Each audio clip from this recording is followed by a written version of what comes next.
welcome back to another episode of Breakdowns for Breakfast. I am your host, Danger, and joining me is my co-host, Monster. Say hi, Monster. Good morning. How are you? I'm doing good, especially since we are coming from America's #1 music podcast. Don't look that up. Just trust me. So on this episode of Breakdowns for Breakfast, we are actually rounding out our side project month. And as of recording this, we don't know if it's going to line up with an actual month or not. But on this episode, we are going to be talking about drugs. This is not a PSA. This is we're going to be talking about the band D.R.U.G.S, which stands for Destroy and Rebuild Until God Shows. And it is the side project of Craig Owens from D.R.U.G.S. Now, I don't know if this technically is a side project because he kind of left D.R.U.G.S to do this and then came back and then did both of them simultaneously. I don't know. He's actually in a couple different bands. He's in Cinematic Sunrise, The Sounds of Animals Fighting, and Isles and Glaciers. So does this qualify as a side project or just an extra project? I don't know. The timelines got kind of muddied there for a bit in what I was looking up. So regardless, we're talking about D.R.U.G.'s second album, Destroy Rebuild, that came out June 17th, 2022. Now, the reason why I put a little more emphasis on we are talking about D.R.U.G.'s second album is because little peek behind the curtain, we actually sat down to record this a week ago, or 2 weeks ago, I think it was. I don't know, a while ago. Time means nothing to me working a night job. So when we sat down to record this, usually Monster and I talk about specifically what album we're going to talk about, and not just the album, but the release of it. In the case of like Taylor Swift, there's multiple releases, and there's been that for other albums. But I felt like we had a conversation about which album we're going to talk about. And so we sat down and had a full conversation about the beginning of this. Now, most episodes, we don't actually get into the track listing talk, a part of the conversation until about 20 to 30 minutes. And so we went through 20 to 30 minutes of conversation talking about two different albums, because Monster was talking about the first album. I was talking about this album. Okay. In my defense, there's the no name defense of for the you. band. No, listen. The name of the band is D.R.U.G.S. Destroy, Rebuild Until God Shows. The name of the first album is called Destroy, Rebuild Until God Shows. The name of this album is called Destroy, Rebuild. I thought you were just doing us all a favor by not repeating Until God Shows for the umpteenth time, and we were just shortening it. So I crammed that 2011 album, and I got very familiar with it. And so when we started talking, okay, another funny part about this is right before we started recording, I did a little bit of an experiment, and I realized that I could play my Spotify and I could hear it, but Danger couldn't hear it. So I made a joke that I could listen to the album while we talked about it to kind of refresh my memory. Now, if he could have heard it, he would have known I was listening to the wrong album and saved us 30 minutes of our lives that I wasted. Here we are. I listened to the right album. I hope you're all happy. Now, we didn't realize that we were listening to two different albums until we got to track one. And I said the name of the first track on this, and he was like, no, it's called this. And I was like, no, it's not. And he went, oh crap. And if you want to hear what that moment, that moment of clarity that Monster has, you're going to be able to hear it right here. So you just want to jump into the track by track? Let's do it. All right. So let's jump into track one, Destiny. So first off, I've got Destiny as the first track. I don't think that's correct. It's called If You Think This Song Is About You, It Probably Is. Holy shit, I've been listening to the wrong album. You listened to their 2011 album. I did. Yeah. I have felt stupid plenty of times in my life. And that was right up there, though. That was one of those where I sat here very confidently talking about something for about half an hour just to realize that you and I were talking about two I won't say very different things, but different enough. Yeah. Yeah, and I just want to say that you did a great job talking about that thing, and I did a great job talking about the other thing. Agreed. Yeah. But now we were on the same page, so yes. So kudos to us. So this is this next question is going to be a little bit different because I haven't listened to the first album as many times as you have. I think I've listened to it probably once all the way through, right? So as much as I don't want you to compare this, I feel like it's going to be almost impossible for you to do that. So after cramming the first album so much, what's your opinion on this album? I mean, like, how did you feel going into this? Did you kind of go to this one with the, I guess, the disappointment of yourself and that you listened to the wrong episode, the wrong album? You know, where were you on it? Well, I will say that they are very different. They are very different. And I kind of got a vibe from the first album, and I talk about this a little bit in my closing statements, but I'll just go ahead and throw it out here. That first album, which was 2011, which was 10 years before this one, was kind of quirky and kind of all over the place. There was a lot of it that sounded a lot like old school Chiodos. And I enjoyed it. I thought it was kind of, there was even some parts that were almost like humorous, and it felt like it was very therapeutic. There was a central topic that he just talked about a lot on that album, which caused a lot of confusion about when we tried to record this one before, that, you know, it definitely felt like he was trying to get something off his chest on a lot of those songs. But I grew to kind of enjoy it. I was hearing a lot of like Finch, Say Hello to Sunshine, Glassjaw, like some of that stuff, and I was kind of into it. So it kind of had the avant emo. A little bit, yeah, a little bit. This, however, sounds more, obviously more modern because it did just recently come out. Yeah. But it didn't have as much personality to it, I guess you could say. Okay. Again, I say this in my closing statements, but I feel like it applies here now. This reminded me of the kind of album a band that's kind of wacky puts out, and they say, this is a more mature album. Right. And so for me, I guess maybe because I was colored so much by listening to that first record, I was a little disappointed in this one. I'm not saying it's bad. There's definitely a couple parts that I enjoyed, but overall, I don't know. I didn't love it. And see, I was really curious about that because you did send me a text like that night that, you know, you're like, I wish we were talking about the first album. And I was kind of thinking that maybe when you listen to it a few more times, you might have a bit of a different opinion on it. But it's kind of like wanted to go into this conversation of like, okay, so it's going to be next to impossible to not compare. So let's just go ahead and jump into it. Now, I can't compare it to the level that you can by any means.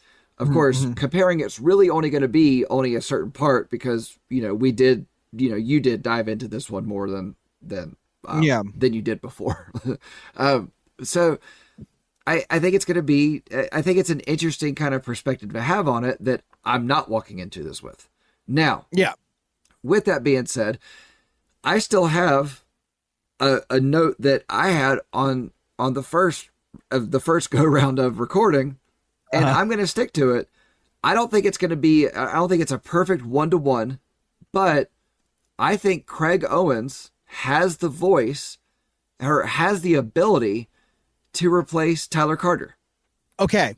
So when you said that on the first time we tried this, and I was hearing the 2011 vocals, I thought you were out of your mind. Right. Listening to the 2022 vocals, I will say I actually really like his voice on this album. I am very accustomed to Chiodos now because of listening to their first album a lot. We listened to Devil a lot. I listened to the first Drugs album a lot. So I was like, okay, that's Craig Owen. That's his voice. That was completely your own doing. That was not the show's for Craig. I'm not mad that I listened to it. I wish I would have listened to it a little less, but I'm not mad that I listened to it. And for those of you that don't know who Tyler Carter is, Tyler Carter, go back and listen to our Issues episode. Tyler Right. Carter was the singer of Issues at that point. So, go on. And one of my, Personal heroes. personal life aside, no, shut up. Vocally, one of my favorite vocalists of all time. But when I heard Craig Owens' voice on this album, I was like, okay, he's showing a little bit of a different side. I will say, again, that whole, this is a more mature album. Yeah. Musically, that can lead to sort of a little bit less interesting choices. Right. But vocally, I like it. I think his voice sounds more mature. He sounds like he's got more control over it. He still goes high. He still screams. He still does the things that he was doing in Chiodos. But it just feels like he has more control over it. Yeah. I'll agree with you on that. Because, I mean, I don't know the gap between this and the Chiodos album Devil that we listened to, but I don't think they're that far apart. And even in Devil, you can hear more of the control in it. And when I talked a lot in the Devil episode about how there's a lot more drugs influence on it, I feel like it's really more in him and in his performance. And, it worked in some places, it didn't work in other places. But looking at this, it's, this is all him. This is his project. So, he's going to do his vocal gymnastics. And a big part of that, though, is, do you know who produced this album? I think I have that note, but who? Howard Benson. Right, yes. And this sounds like a Howard Benson produced record. Yeah. So you've got the out of control wackiness of Chiodos and the first Drugs album, but now you have that, consolidated, concise production style of Howard Benson that makes everything sound clean and polished. Yeah. So I think that's where you're getting that more control, more, mature. God, I hate saying that over and over, but that's really the best way I can equate it. And Howard Benson has a producer quality that doesn't come along very often, but Howard Benson could polish a turd. He's a great producer. When you look at his resume, very few artists have that wide range of artists, from pop stars to new metal to metalcore. Like he has his fingers in all of it, and he does. He adjusts his production style to whatever artist he's working with, so it fits. And I know that we can have a conversation about this guy aside from this, a whole episode on Rick Rubin, but Rick Rubin also has the wide variety, but his production style is a lot different than Howard Benson's is, right. But regardless of all, Howard Benson abilities on this or, touches on this, I felt like this, Craig Owens, was the brains behind it. And I do think that, the musicians that he had on it probably actually had a lot of say so in certain places and things. But I think Craig Owens ended up turning out a decent album. Now, I'm going to go ahead and put this up front. It's a little top heavy for me. I feel like it was a little front heavy of an album. I don't think it's a Dolly Parton heavy. Like, I can't remember what album I kept calling that. That's so funny because I actually much prefer the back half of this album. I don't hate this album. I actually really enjoy this album, and this is an album that I've been able to throw on several times, and I never kind of rolled my eyes at the fact that I was going to have to do it again. I was going to have to go through this one again. I enjoyed every time I listened to it, and that's one of the things that we've talked about in the past, that we will kill an album for ourselves in listening and doing the show. But I didn't find that to be true on this. Like, I didn't hate going back to any individual song, which is kind of rare. I'm looking this up right now. Man, Craig Owens has some famous friends that work on this stuff with him. Yeah. I'm having a hard time. I'm looking at the Wikipedia now, trying to find who actually plays on this record, but his touring musicians feature guys from Bring Me the Horizon and Rings of Saturn and All That Remains. I mean, so yeah, there's and I mean, you can tell from the music on this thing is tight and concise. But no, I don't know. There's just a little disconnect here that it just, and I think it is because of, like I just said, it's funny you like the front half so much, because I feel like I'm not getting into it until near the end, and by then I'm starting to like already kind of check out. Like I'm sort of like, that's not to say I hate the first couple songs. It's just the first couple songs didn't do anything that really like hooked me, but then some of the stuff in the back half does. So, like my statement of it's a top heavy album, it's in track listing and individual tracks, and of course I will go into it more. But it's almost like I like I don't know, I'm not a big fan of the first quarter of a lot of these songs. It's like the songs have to get moving for me to really get into it.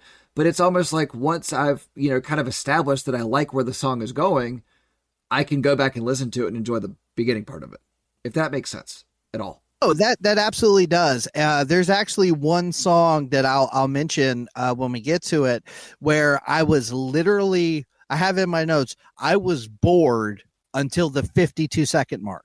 Like it took a minute of the song before I was like interested at all. I think I know which song that is, but and again, we talk about Sleep Token, we talk about Coheed, we talk about all these other bands that have long songs that do all these builds and stuff. But on an album with this much energy, right, you want, because I think to your point, the songs don't start slow. They don't gradually build. There's like two that do, but yeah, but they usually jump right in. But it's like where they start doesn't necessarily like wow me in any way. And where they start isn't always where they end. That's one of the things about this that got me is the intros on this album suck. And you're a big intro guy. I noticed that. Yeah, I am, because I feel like the intro, okay, you ever been in a car with somebody? And I've been in the car with too many of these people. In fact, I'm in the car with one of these people on a regular basis, but it's almost like they'll listen to the first, 15 seconds of a song and just skip to the next one.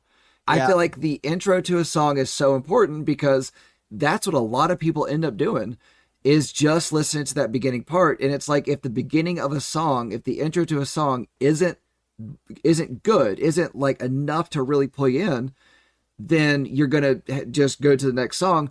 But also at the same time, is the better alternative to that to do what they do on this album, which is come in with like a full-on gut punch and grab your attention from the beginning instead of ramping up into it. I don't know. Well, I can honestly say, as someone, especially since we do this now and we have to really kind of study these albums a little bit, as a musician, I'm still looking for new stuff all the time. Right. And I'm constantly going through Spotify playlists and YouTube algorithms and stuff, just waiting to see something, hear something cool. And if it does not catch me in the first 10, 15 seconds, I'm moving on, because there's too much music for me to try to discover. And you gotta wow me. And I think that was what I was struggling with here, was not only are the intros kind of blasé on a lot of these songs, but the first couple songs don't really grab me either. So at least, again, on the first album that I listened to, it had that old school Chiodos energy. So even if it wasn't like, I wasn't like in love with the song, it was still kooky and wacky enough that I was like, oh, this is kind of interesting. Where this sounds a little more straightforward. I don't want to say, like, the old Drugs album sounded like Chiodos. Like, what did you call it? Avant-garde emo or something like that? Yeah, avant emo. It's mixing of avant-garde, which is actually, I thought about that when we were listening to Finch's Say Hello to Sunshine for the first time. Yeah. It was like we were having trouble putting our finger on what it is and what it's called. And yeah.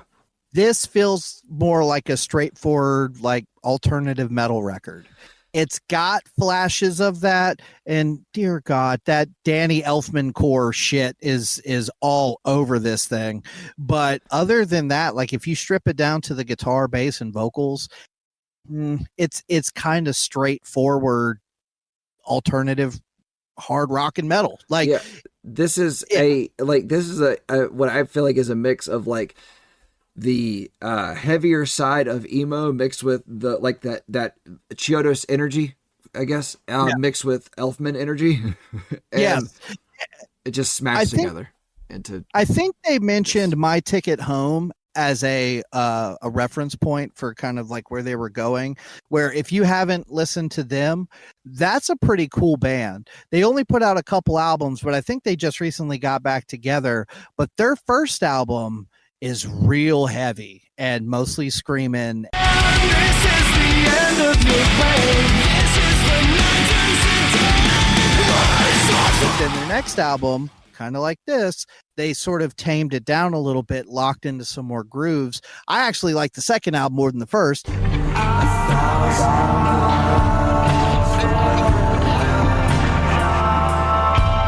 They were I'm pretty sure I read that somewhere that My Ticket Home was a bit of an influence on this, and I can hear that, but I prefer that to this a little bit. Yeah, that's fair. That's fair.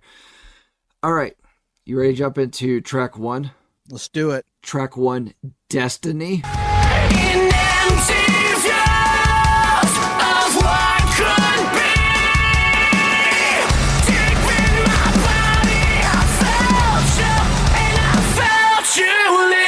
If you think this song is about you. Okay, so track 1, Destiny. Okay, so this song starts with a criticism I have of this album. Like I said in the beginning, their intros suck. and the thing about this song and the next 2 for sure, this song starts way heavier than it should.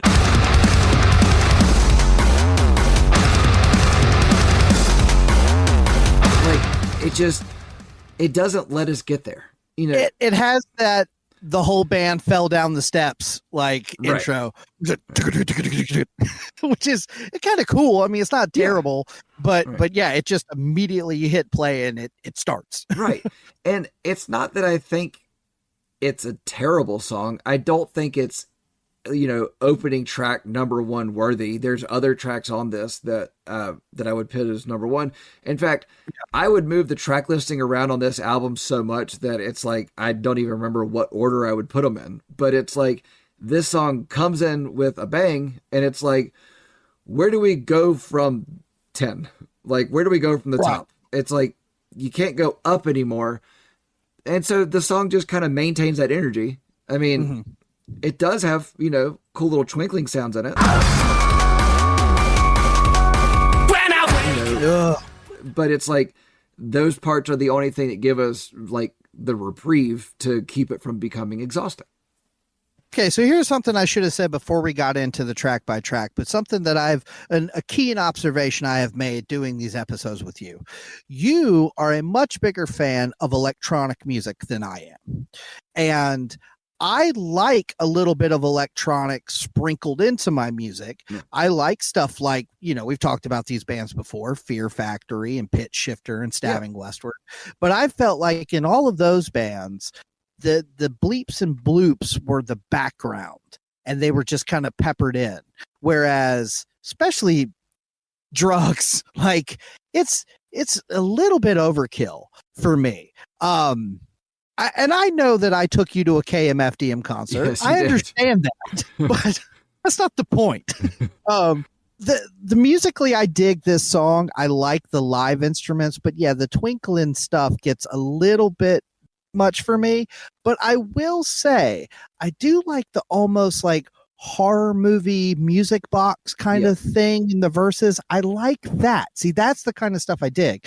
But it's just like, when you've got heavy guitars and heavy drums and loud vocals, and then you hear doop, boop, doop, doop, boop in the background the whole time, I don't need that. No, okay. So now I do want to go back to the KMFDM of things, because that was the first show that you and I have ever been to together. And now we've been to the same shows. We just didn't realize it. But right. And so you want to pick on me about liking the more electronic side of things when you took me to an electronic show that did a line of coke and stabbed both thighs with EpiPens. I mean, sure, okay. So I'm gonna say I do like the electronic side of things more, but it's like if the electronic side of things doesn't have instruments, doesn't have like actual physical instruments, I'm not a huge fan of it. So I'm just gonna say that it's like it has to have the human element behind it, for me to. You really like Prize Fighter Inferno? There's a human element with Claudio.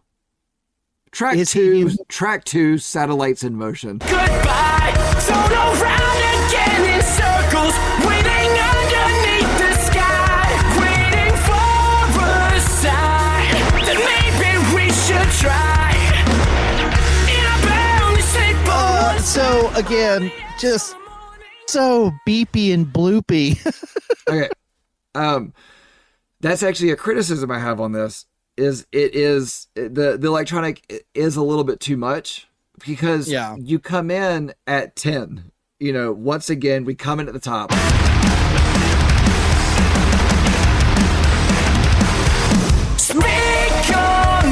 And it's like, I guess they come in at 11. Amps go to 11. These go to 11. Yeah, so the little extra sounds in the background are distracting on this one. It was almost like those extra sounds almost made me feel uncomfortable. Yeah, and I know we talk about this on a lot of albums, like there's so many layers in music now because, when you listen to a lot of records from the 90s and early 2000s, even the like big budget production ones that were going on, it's still fairly simple. Whereas some of this stuff now, I just feel like there is no empty space in the mix. Everything has something going on. And not that that's always bad, but when it just keeps doing that for 3, 4, 5, 12 songs, it can get a little bit overboard. Yeah, agreed. I will say I do like the bridge on this song. Yeah. It kind of has a little bit of a He Is Legend vibe to me. Yep. There's actually a cool put little down killer bridge.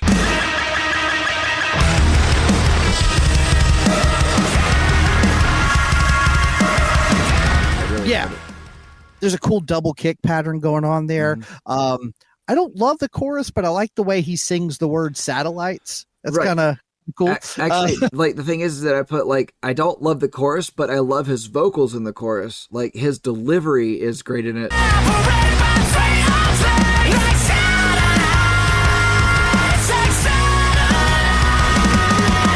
But overall, and actually, sorry, let's talk about his voice on this one for a second. His vocals are great on this track, but that intro steals the impact of the vocals on here. A little bit. And it's almost like you're so distracted by the fact that it came in so big that it's like the vocals start and it's kind of like, okay, that's also here too. Yeah, I honestly, though, I do like his vocals, generally speaking, more on this album than I have on a lot of the other things we've listened to with him singing. I like that. So for example, the way he hits satellites, like he's very high, but he never sounds kind of screechy like he does on some of the old Chiodo stuff. And funny enough, on the first D.R.U.G.S album, there's a song where he does sing pretty high pitched throughout the whole song. And then at the very end of the song, there's a part, it's like a excerpt or whatever, where he's trying to hit the note and his voice cracks. And he's like, oh my God. And they kind of laugh real quick. And then it goes to the next song. Like there's nothing quirky and fun like that on this album. And I like that about that one. No, but there's not a lot of personality here like there's on that one. Yeah, there you go. Like this, there's nothing about, especially so far. I know we're only a couple songs into it, but so far, there's nothing about these first few songs that really like jumps out like this is a band I need to pay attention to. Right. But so far, like 1 and 2, it's what I was talking about, that like once I have established that the song's going to start like that, it's like I can enjoy the later half of it. And both of these songs, I really like the last half. I'm not big on the first half, which makes this already like an uneven album within itself. Like, not in track listing, but in tracks itself. So, all right, let's talk track 3, Gold. Didn't play it all innocent. Know how you like to fight. Now you're trying just to feel things. 'Cause if it hurts, then it's a real thing. Okay, I'm an intro guy. We established this already. I like the intro on this one. I really enjoyed the way that it kind of like it ramped up into it. It didn't start at exactly. 11, This one builds a little bit. Yeah.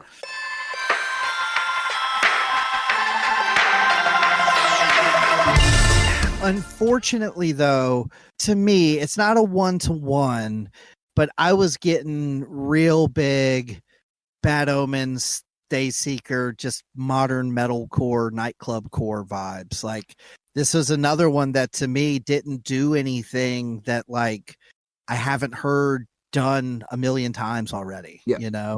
I'm not going to disagree with you at all. The last half of this is way better than the first half on this. Go on. Sorry. Go ahead. Well, no, you go ahead. So, the part that really sticks out of this one is his vocal performance on this one, which this is a Craig Owens project, and Craig Owens can do the vocal gymnastics. So, he's going to do his thing where he can, and the vocals on this one are fantastic. But his vocals on this one sound a little bit more like the Craig Owens we're used to. Right. And so that intro is great, but then it's like once the intro is over and the song kind of kicks in, I don't really like it so much. And then it's like they had a second song, they had another song that they needed to put somewhere, and it's like, this song's really good and this song's okay, so we're going to make the okay song better by putting the good song with it. Well, yeah, because there's this little buildup in the bridge that I thought might jump into something heavier, but it just kind of goes back into the chorus again. Know how you like to fight. Now you're trying just to feel things. And I was a little disappointed by that. I think it's after the bridge. I put down at 2:06, we get a dropout. Looking from above, ways to clear my head. Show me new perspectives. Which I don't know if they're actually called dropouts where the instruments all drop out, we just hear the vocals, but that's just I'm going to keep calling it that. But yeah, we do get a dropout at 2:06, and it's like the vocals play with the drums before it picks back up into the song itself. And that I thought was a cool little thing. But overall, so far it's like you're splitting songs, and it's like, I don't love that.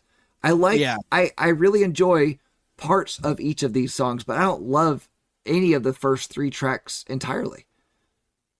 No, yeah. I'm with you. I think they're fine, but they're not doing anything that I haven't heard other bands do. They're not doing things that I've heard this band do better, I'm a little jaded from listening to that first album, but I didn't like this one very much. Like this whole album? No, this song.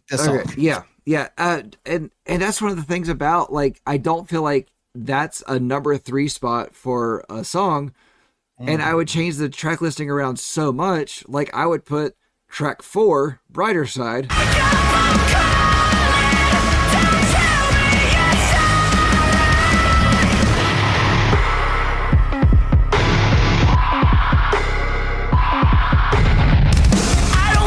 Further up. Yeah. I'd probably just flip 3 and 4. I enjoyed Brighter Side a lot more than those first 3 tracks. Same. I still don't love it, but it at least has its own vibe. Yeah. This one, you definitely get the Elfman emo vibe coming in. Yes. But in the chorus, the guitars are big and thick. I think his high singing is really impressive. Oh, no, like this one showcases his crazy vocal abilities. Like his vocal gymnastics are on full display here. So this is going to sound a little contradictory probably to some of the stuff I've been saying, but like after the chorus, there's this real brief little like hip hop thing from like 106 to 111. Yep.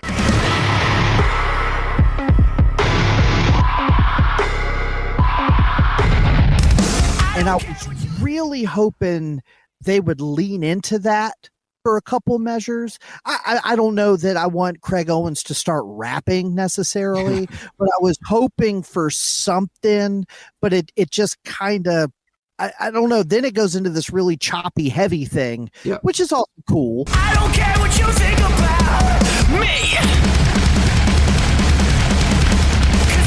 But I was kind of hoping they would get to that dark hip hop section a little bit. They go back to it a little bit later, but it is just a brief little instrumental piece. I think it's like a 4-second little techno interlude, thing that then changes the song. So, call that a bridge if you want to.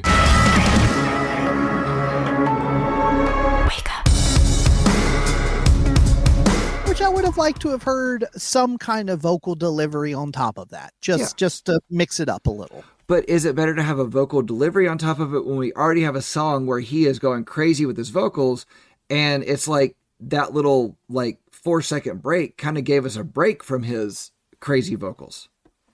Yes, but then they still have to put in the sound of someone screaming in the mix of that. Okay. So, why not just, again, I'm thinking something subtle, because you do have like the powerful singing.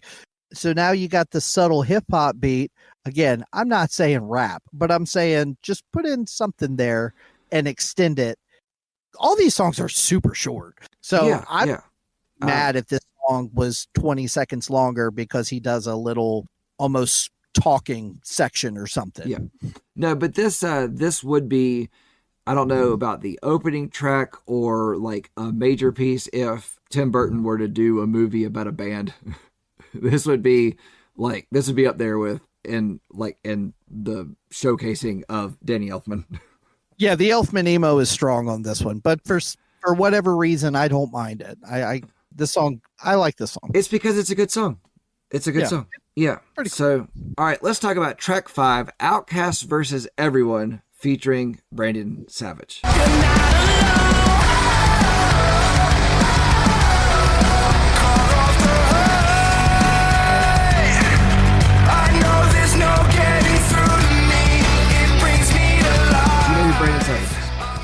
No, and a matter of fact, I put on my notes, I said, I don't know who Savage is, but he seems really popular, but I don't think his voice really adds anything.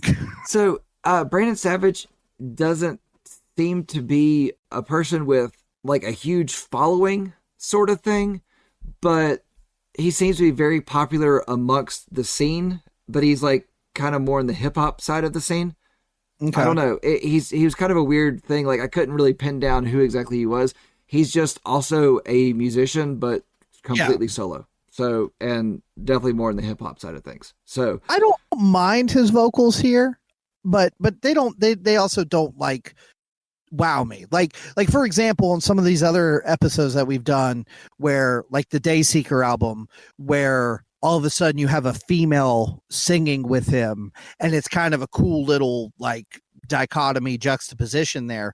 Whereas this guy kind of sounds like Craig Owens. Like they don't really sound all that distinct from one another. Okay. So I've got a theory about this because he doesn't sound that different from him. He doesn't have a super distinct voice. Okay. So first off, I want to say, this is the way this one is done, and the way that they go back and forth with their vocals is how I like a guest spot on an album to be, because it's not like, one singer gets a verse, they share the chorus, and the next singer gets another verse. They're sharing all of it. And I really like that because it's like, you kind of get a play off of each other. But I think that this is a live track, but not specifically not one they always play live, but one they play live when there is somebody backstage that they're friends with that's going to come out and guest on that song for the live audience. If they're at a festival somewhere, one of their buddies wants to come out and sing with them, they pull out Outkast versus Everyone. And it's like, I feel like it's an easy spot for another vocalist to come in. I like this track, but it's like, I liked it more musically because I felt like it was more in like the post-hardcore part of things. But it was like listening to it, I enjoy it, but I know that this is a much better live track.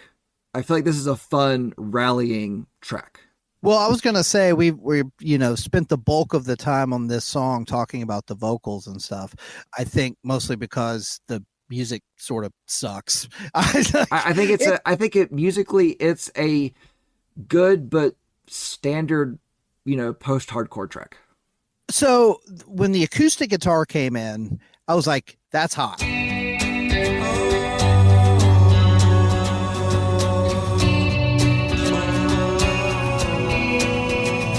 Like not like, oh, I love it. I mean, like hot in the mix. Like that was like the acoustic guitar was really loud.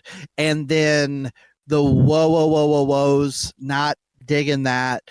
I do like the bass guitar tone and the guitar tones on a lot of these songs.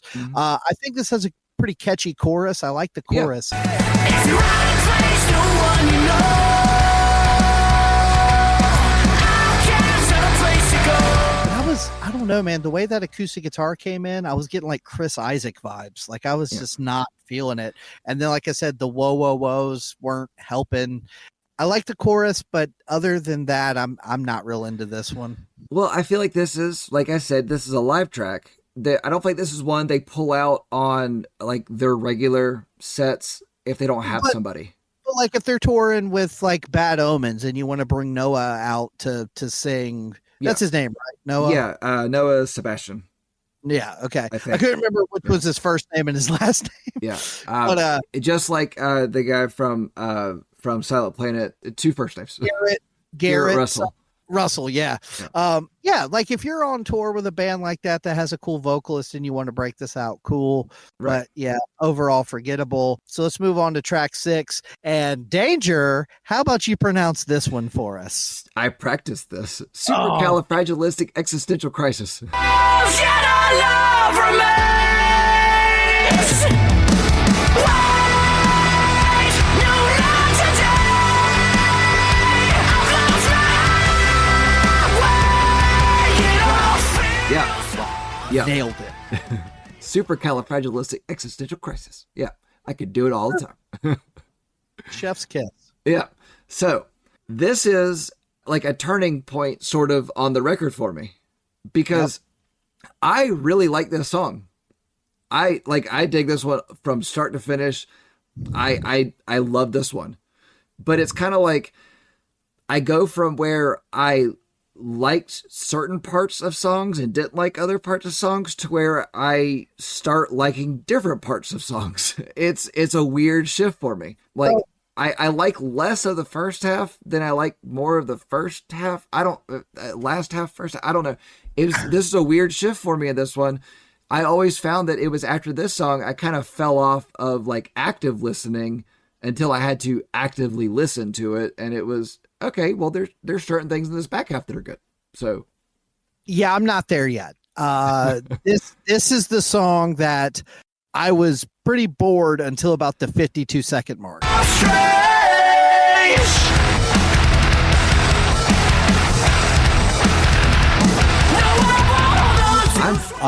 We're 41 minutes into recording and I'm bored.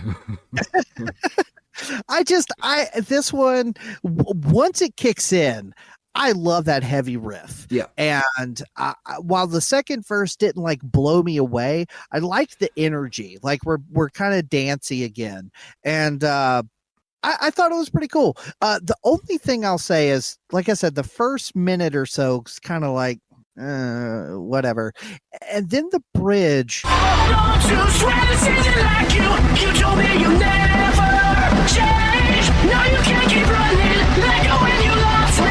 It starts getting up into that high-pitched marionette register that's like a little bit hurts my ears. So I'm glad the bridge is pretty short. So, okay. The all vocals start on this one. I wish that there was someone I could call right now. Think you wanted me to fix you, but I don't know how. It was a good start, in my opinion, because we went from this beginning half where it was like the intros were so all over the place, and we got some intros that came in so big and so hot, and then we had an acoustic guitar that was turned up way too high in the mix. And this is a Craig Owens album, and Craig Owens is an amazing vocalist. Mm-hmm. And so he comes in with his vocals, but he has this tone within it for the first bit that's almost like it's a threat that he's there and he's going to be done. Yeah. I do like the aggressiveness of his singing, but it's a very controlled, aggressive. It is. Tone. And okay, so I guess I am like, I'm not completely checked out for the first 52 seconds. It's just that it doesn't really grab me until that riff comes in. I do like his tone of his voice as he delivers those opening lines, but yeah, it just took a minute to really get me into it. Now, this is one of the places that, and if anybody can prove me wrong, or if Drugs, if Craig Owens, if you happen to hear this part and I'm wrong, then please point it out to me.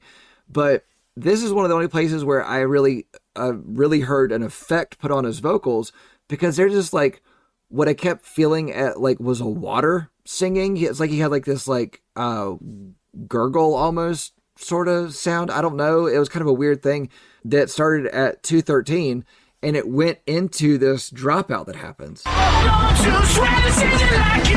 told me you never change. No, you can't keep running. Let go when you lost me. It'll never be the same. And I really like that whole part. You don't need him to comment. I can tell you right now, this is not the only part of the album where he has some filters on his voice. I don't know. Like I said, the last half is like, I kind of had to change how I was listening to it. Yeah. The next song, and I don't know if you're ready to jump to it yet. If you are, I will say the name. Are you sure? Ready? Why not? Okay. So the next song, track 7, The Longest Road. Hey, if I let him change how I think, if I lose control, I've been working on me. Refocus my energy to focus on being elite, not what's underneath. His voice has this sort of like, almost like he's singing through a radio or a telephone. Okay. Thing Yeah. I didn't put that note down, but yeah, no, actually I did. Sorry. Because it's almost like he used the distorted as a duet with the clean. Yeah, sort of. And I guess he's trying to do something interesting with the vocals, because musically, this song sucks. Like, this is so boring. Yeah. Now, again, that's the musician in me. Now, to the average person that is listening to the lyrics, it's clearly an emotional song. He's obviously going through some stuff. Yeah. And this is a processing song. Yes. And so this is we've had this conversation about other bands and other songs. This is probably really super important to somebody. Right. But it's not to me, and I don't like it. Yeah. Yeah, no, this was probably the weakest part on the album to me. Okay, I'm glad that you feel that way. Yeah. I think I said 3 was like the weakest part of the album, but I mean, this is another one. I don't know. I kind of had a hard time pinning down what I felt like was filler and what wasn't. And it's just, each song is so all over the place. I do feel like this was written as an album and not written as a collection of singles. I agree with that. So I will give it that, and I appreciate it for that fact. But I don't know, this one didn't jump out to me, aside from where he does use the distorted vocals almost as a duet with himself. And I feel like it's less he's singing like into a radio, but you know how, like, you know, going back to talking about KMFDM, but like he like pulled out the bullhorn at one point. Yeah. I feel like that's what he's doing. It sounds like his vocals have that little bit of like process, and they're sitting on top of the mix in a way that his vocals hit your ears. It's an interesting effect, and I do dig that, but it's not enough to save the song for me. I don't like these kind of songs in general, so unless there's something going on that really pulls me in, I'm going to skip it. This is the kind of mid-tempo kind of song that for me just drags, and I just not my cup of tea. Yeah, I get that. But I mean, I do appreciate how the song is structured because it does start with a slow, like minimalistic approach.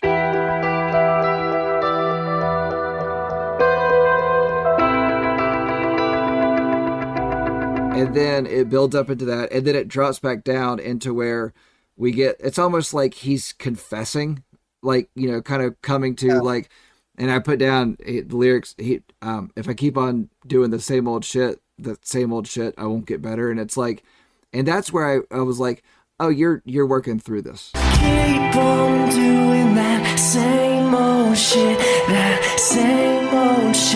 I won't get better if Yeah, and I guarantee that there is some kid that heard this song and it changed their life. I know that for a fact. And so I'm not trying to take anything away from that. For me, it just like most of the Taylor Swift album, I'm not the target demographic for this kind of song. And so for me, I'm not feeling it. Okay, so I need a listener out there, because I just don't have the time to do it. I need a listener out there to grab what he just said and say, I am trying to take this away from you. I do not want you. Yeah. So, all right, let's talk about track 8.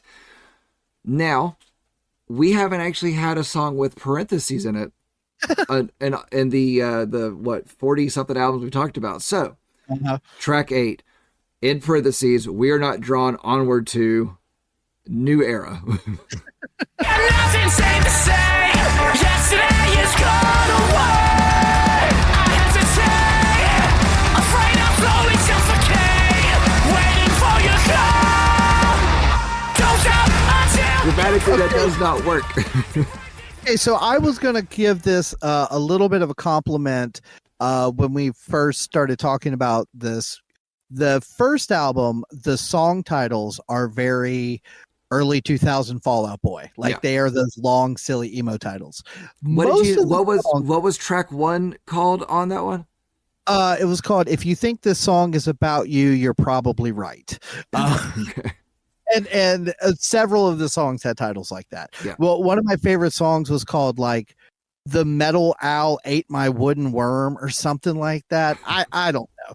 But I was going to say this album actually does a pretty good job of staying away from that until about halfway through, and they just start going ape shit again. Yeah. But I actually kind of like this one. This one has this weird guitar chord progression that almost, I said it sounded like Mexican Deftones. I don't know. It's kind of weird. Deftones with the accent mark over the O. Yes. Deftones. But I like that it picks up a little bit, and I don't know what's going on in the chorus, but I do like the chorus. Is he saying tally ho? Like, what is he saying? I don't know.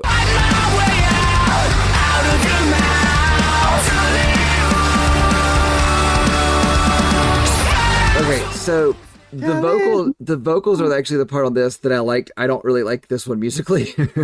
Well, okay, so I don't necessarily love the music. I just like that it picks up and it's a little weird. So it picks up after that last one because we come in at the top again. I mean, this one comes in blast in full. And it's like, okay, cool. We've been here again. And it's kind of like, I felt like this was a repeat of the very beginning of the album. And actually, I would say this one is a filler. If anything on here is a filler, this is a filler track. Yeah, kind of. It's like it stays musically in their comfort zone. You know, his vocal harmonies are good on this one, but we've seen before now that he can do vocal gymnastics with no problem. Craig Owens has amazing control over his voice, and you know, in my opinion, after listening to this, I think he's probably one of the top 20, if not top 10, you know, switch that around however you want. I don't know, like vocalists out there in the scene at this point. You know, I think he's definitely up there. Again, I revert back to the first conversation we had about some album by Drugs, and you made the Tyler Carter comparison and the Issues thing, and I was like, no way. But then after hearing this album and hearing the control that he has kind of built into his voice, I don't know exactly if I feel as strongly as you do about that, but I definitely give him more credit than I was giving him before, for sure. Oh, and like I said, I don't think he's like a 1-to-1 to Tyler Carter, but I definitely think that he can do the job, especially better than what's his name from Home Team. It was very disappointing. It was very disappointing. Very disappointing. I was so on board for that, and then when I heard it, was not loving it. All I can say about this song is "Tally-hoo," the best part. Yeah. All right. So track 9. What's the code for Heaven's Gate? When 1,000 cars are crashing all around you, don't look back, you can't win. Who you are, you've always been, never giving up, never giving These emo titles. Emo title in full effect. Yeah. So speaking of the emo title, the lyrics for this one are like prime emo cheese, just like, especially that open. If I were the sun and you were the sky. I had a hard time enjoying this one because of the emo anthem that this song is. But you know what? It's a fun headphone track just because of the symphony part, because of the bridge. Don't look back, you can't win. Who you are, you've always been. Never giving up, never giving in. Nothing fancy, nothing gay. Don't look back. I actually really dig this one. I felt like I'm glad you enjoyed this one. Okay, so you are 100% correct.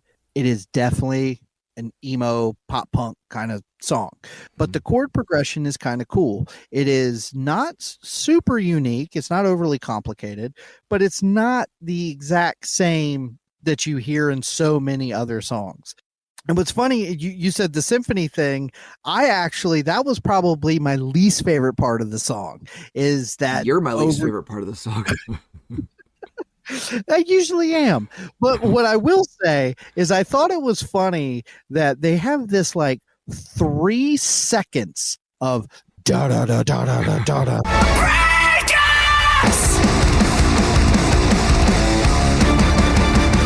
And I was like, holy shit. Like, I thought, okay, that's pretty cool. We're going to do this pop punk emo song and have this like orchestral thing, and we're going to have this little thrashy metal part in the middle. Like, what a cool mix.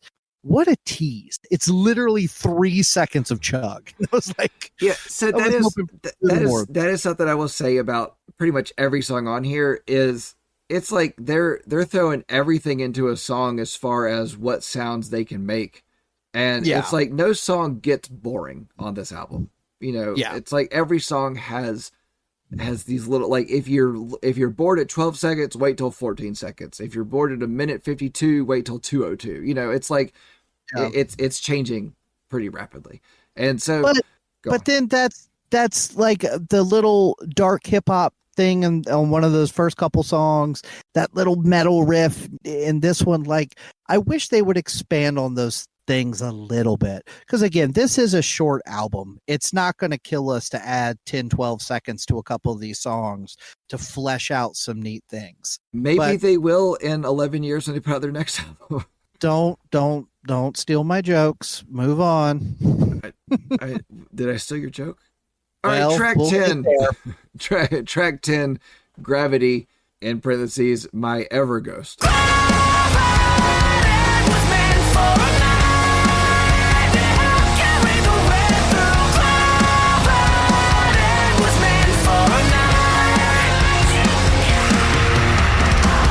Sorry, you're losing me on your titles now. Drugs. Yeah. I feel like this is the part where you were on drugs. Yes. I like that gnarly riff at the top of this song.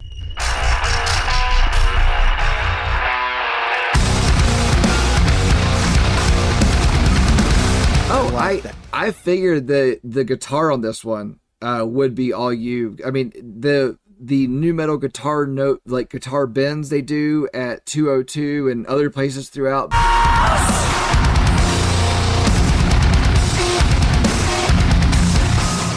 Yeah, at 1:33, I just called it drum fill screams. I didn't know how else to describe it.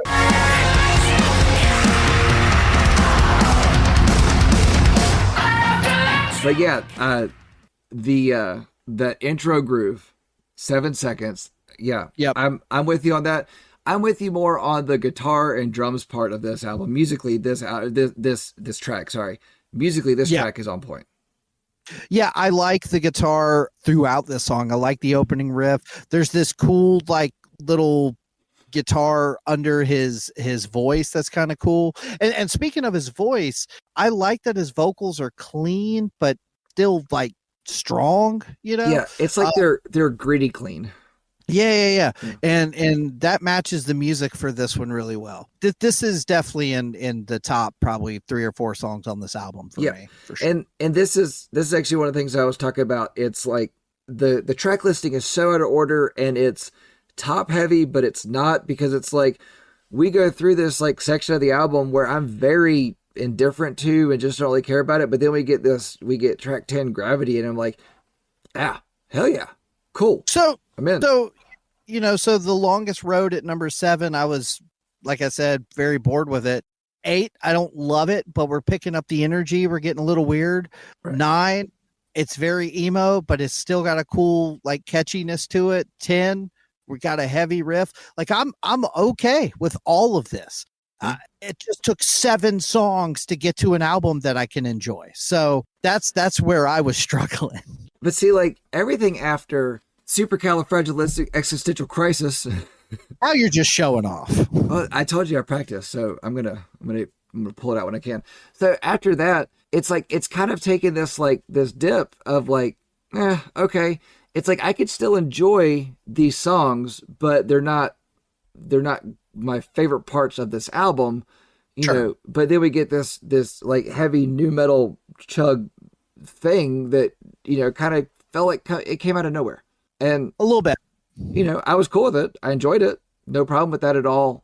I mean, I definitely needed the pickup at that point. Right. Especially since I told you, I kind of had to change the way I was listening to the last half of this album, where I had to listen to it way more intentionally instead of just in the background. All right, let's move on to track 11, Waiting on You. 'Cause I can't wait to watch you fall apart. When did our love grow cold? I never wanted it to end, now I'm on my own.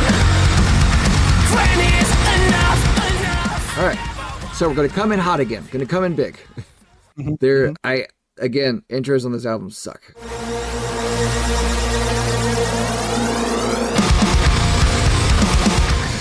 I'm just going to say it. Craig Owens, I apologize if you hear this. I'm not sorry. Your intros on your solo project suck. Just, they need work.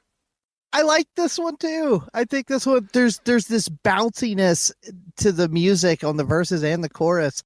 What I thought was really interesting about this one is the vocal melody and the chord progression give it kind of a pop punk feel. But if you listen, there's this chuggy kind of pattern riff underneath the vocals that gives it this little bit of aggressiveness that that pop punk doesn't typically have. I think the chorus is super catchy. There's this like off kilter kind of riff rhythm section in the second verse that's cool, or the second chorus, excuse me. When did our love grow cold? I never wanted it to end, now I'm on my own. I think this one's kind of cool. It's also like short enough to where it doesn't overstay its welcome. Right. Now, I'm not, all I said before was the intro was rough because it comes in at, you know, as big as it can. After we get past that, it's like, I don't know, like 25, 30 seconds into it, I'm good with this song. And actually what you were talking about, like that pop punk doesn't really have, I'm going to actually correct you on, because pop punk does have it, but it's not on the first album. It's not on the second album. It's usually like number 7 on the third album by a pop punk band, where it's a track that's just kind of buried in where they really wanted to do it, that one. But, you know, it's basically like Sum 41 Chuck. This is everything but true, till we come to realize it's what we want. As opposed to their first album. It's my time, become another casualty of society. I'll never fall in line. you know, Fair enough. That's what it felt like to me. It's like I really enjoyed it after we got past that first little bit. Especially there's this stretch from 144 to 213.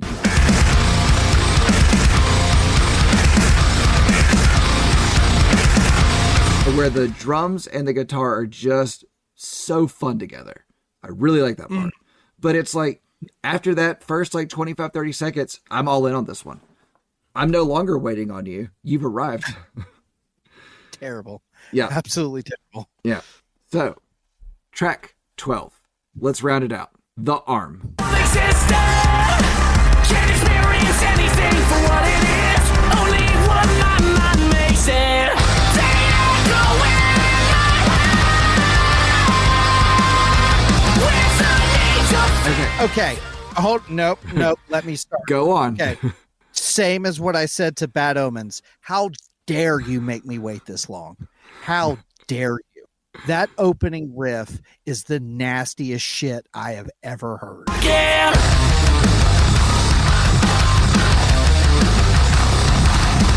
Funny. Good Lord. Okay, stank face alert. Like I immediately was like, oh, give it to me.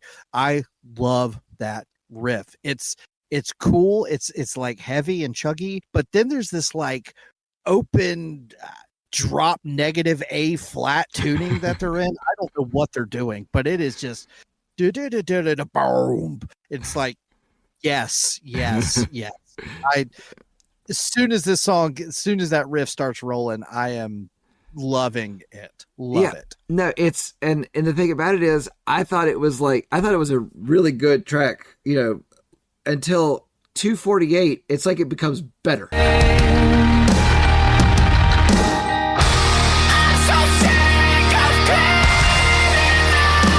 It was like this weird like step up. It's like they had these two songs that they really enjoyed and they put them together to make the longest track here. I didn't get the times on how long these tracks are, but it's like you've kind of smashed these two things together to give us this like really fun thing. Now I like the second half a lot more than the first half, but I don't dislike the first half at all. No, incorrect. Wrong answer. I just the said second half. No, the second half is fine. The second half is Elfman emo, poppy, chimey nonsense, and it's fine. But it is nowhere near as good as the first half. All right. If you listening are trying to like pinpoint, like pin down our personalities and who we are, this song is great. Is a great example of it because the first half is Monster and it's not as great as the second half, which is Danger. So if you like heavy music that sounds kind of unique, then you'll like the first half. If you like generic orchestral nonsense with no actual real instruments, you'll like the second half. No, I agree. I don't hate the second half. I just was hoping there would be some kind of resolve. But to your point, it sounds almost like two different songs that got smushed together. It is the last song on the album. A lot of bands will do something a little weird on their last song, which is kind of what they do here. I would have preferred them to like wrap it back around, but I think that's just because I want to hear the riff some more. I don't hate the outro of this song. I just think the first half is just so damn good. This is a fun one. And this I will agree. And this to me doesn't feel like a closer. I understand that a lot of bands like to put this kind of stuff at the end, but because this song is so much better than like from start to finish, like not like so many other tracks on here where I really like certain parts of it. Like it's just from beginning to end, it runs through and it's good. And there's a few tracks here that do it. And so I feel like the way this one ended, it felt like a closer, but it's like they could have not ended it that way and just kind of moved it like elsewhere in the album to kind of pick up some momentum with things. Agreed. Like I feel like the way this song completes itself, it is a closer, but it's so good that like I don't know what to say, because I feel like if you put this at somewhere higher up in your album, I'm going to want more of this and I'm not going to get it. And that's going to bum me out. But now you put it at the end of the album and you're like trying to win me over. Like, no, I just sat through like 38 minutes of meh. Don't do this to me. Like, this hurts my feelings now because this is so good. What I will say is, if you like this, the front half and the back half, I would recommend listening to that 2011 record, because I feel like this feels more like that than a lot of the other songs do. All right. So, Monster, what's new with you? Hey, hey, good looking. Wow. Cooking. Baby, the arm. And the noise, it always drowns you out. It's the same as the circles you're talking. That riff, man. Like, I think that maybe Gravity is a little bit more new from start to finish, but I got to go with the arm. I feel like that opening riff is something that any nu metal fan would salivate at. Now, before we go any further, I've actually had somebody ask me about this section of our show here. This was something that Masha came up with because we talked about in every episode before we started it about what I would cook to, and then what he found, like what nu metal things he found in the album. And so this was just a place for us to go, what's new and what's good to cook to, kind of a thing. I equate almost everything we talk about to some sort of nu metal connection. It's funny because if you had a dating site, it would be called the Nu Metal Connection. Which is crazy, because up until we started like doing this show, I always thought that like nu metal was like something I enjoyed, but I also really enjoyed like 90s alternative and like all these other things. But the more we talk about these albums, the more it's like, God, I probably know more about nu metal than just about any other genre. Yeah. But yeah, to your point, until we started doing this actual segment, I mean, almost every episode, there was a part where you would say, yeah, so I was listening to this while cooking. And it was just like, okay, so what has the most nu metal influence and what's the best one to cook to? Right. And the hard part about nailing down what's the best to cook to is I don't listen to one song while cooking. Like, I listen to like several songs, the album or whatever, because cooking's not a short activity. And so, I've kind of had to start changing it, my thought process in cooking and listening to the album of like, what's the best part here? What's the best thing that fits? So yeah, with that, what's cooking? Okay. So, I'm actually going to go with Outcast.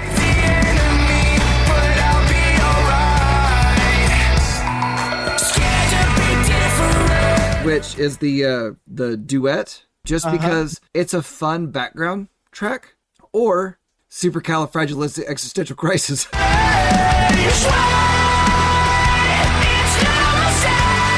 You just wanted to say it again. You don't really believe that. No, actually, I thought it was just all around a great cooking track. Yeah. Right. Yeah. So, you want to give me a closing statement? Sure. I'll go first. Okay. After getting pretty familiar with the 2011 album, I have to say I was a little bit disappointed going through this one. This sounds like one of those albums a band puts out and says, it's a more mature album. I didn't love their album from 2011, but at least it was kind of quirky and had some interesting melodies and even a couple moments of humor. This one feels a little more straightforward, which sometimes can mean a little bit boring. I like the production of the live instruments, especially the bass tone and the guitar tone, but the extra bells and whistles are a little overboard for my taste. I do like the back half better than the first half, but it's still not enough to bring me on board. I ended up really enjoying their 2011 album. Not really a big fan of this one, so I'll let you know how I feel about their upcoming album when it's released in 2033. 1 to 10. I give it a 5.91. Now I understand what you meant by don't steal your joke. Thank you. Yeah. All right. So I said, living in the rules of Chiodos, Craig Owens stretched his legs here. He showed us he can work his voice in a way that he had not really had the chance to show before. D.R.U.G.S gave us a post-hardcore with evolution. It held on to the past at certain times, but overall, Destroy Rebuild is an impressive return for a band that had pretty much faded in memory. Oh, and became a welcome listen to those that are here for the first time. Hopefully they stick around this time because they took 10 years off, because I, for one, would like to hear more of this and see where it could go. It's just a little too top heavy in either individual song or in track listing, but I'm here for more. I gave this a 7.83. Oh. Yep. And I really had to look at how much of this album do I enjoy, and it's pretty much every track has a good chunk musically or vocally that I enjoy.